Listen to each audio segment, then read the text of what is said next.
Hey everyone, and welcome. So if you're a maker, you definitely know this feeling. You've just finished building something amazing, you've put the final touches on it, and there's just one thing left to do. Bring it to life. Well, today, we're tackling that crucial final step, how to power your project. Right? You've spent hours, maybe even days, getting your code just perfect. All the sensors are dialed in, your circuit looks like a piece of art, but now comes the big question. How do you pick a power source that isn't just going to work, but will be reliable, efficient, and, actually practical for what you've built? And that really gets to the heart of the issue. It's a quote from the brilliant Andreas Spiess, whose work is a huge inspiration for this whole explainer. The thing is, the power supply that's perfect for your home automation hub is going to be completely wrong for, say, a remote weather sensor. So, here's the most important thing to remember. The best power source depends entirely on your project's use case. So to get our heads around this, we're going to break it all down. We'll start by framing the power problem itself, then we'll walk through 4 really common scenarios: mains power, solar power, these cool intermittent triggers, and of course, long-life battery power. And then, at the end, we'll wrap it all up into a simple decision tree you can use for pretty much every project you make from now on. Look, instead of just getting lost in a sea of technical specs, we're going to start with 2 really simple questions. What does our project actually do, and where is it going to live? See, by focusing on the real-world situation first, we can narrow down our options really fast and find the perfect fit. All right, let's kick things off with the most straightforward case. Imagine your project is going to be indoors, always near a wall outlet, and it needs to be running pretty much 24/7. Think about something like a receiver for a wireless weather station, or maybe a home automation hub. These are things that are always on, always active in the background. For these guys, running out of battery isn't really the issue. The real danger? What happens when the power suddenly goes out? So what's the modern way to handle this? Well, it's USB-C power delivery, or PD, boards. The magic of these things is just how versatile they are. They aren't just for 5 volts anymore. You can plug in a standard USB-C charger, and these little boards can actually negotiate for different voltages. We're talking 9, 12, even 20 volts. It's a super convenient way to power all kinds of components from one common source. And how do you solve that power outage problem? Simple. You look for boards that have battery management built right in. You just hook up a single lithium-ion battery, and the board takes care of everything else. It charges it right from the USB-C input.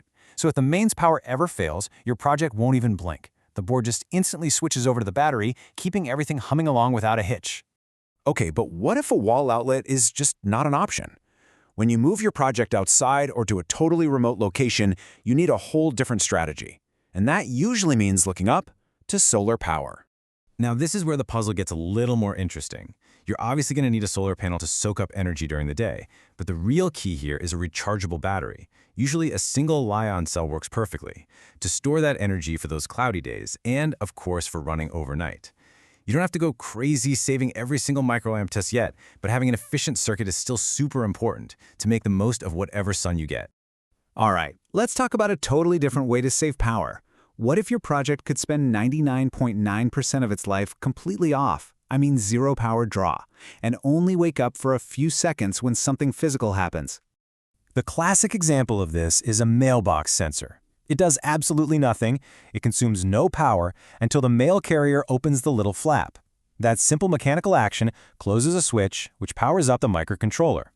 The MCU then does its job real quick, sends a "you've got mail" notification, and then powers itself completely off again, just waiting for the next time. But there's a little problem.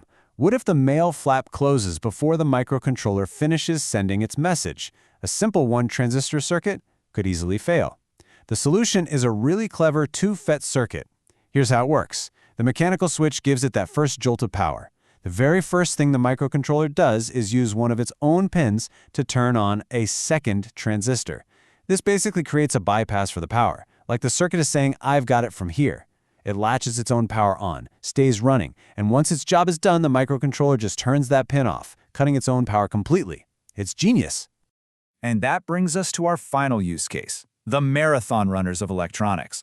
I'm talking about remote sensors that have to run for months or maybe even years on a single battery with absolutely no chance of a recharge. Like an agricultural sensor in the middle of a field or an environmental monitor deep in a forest.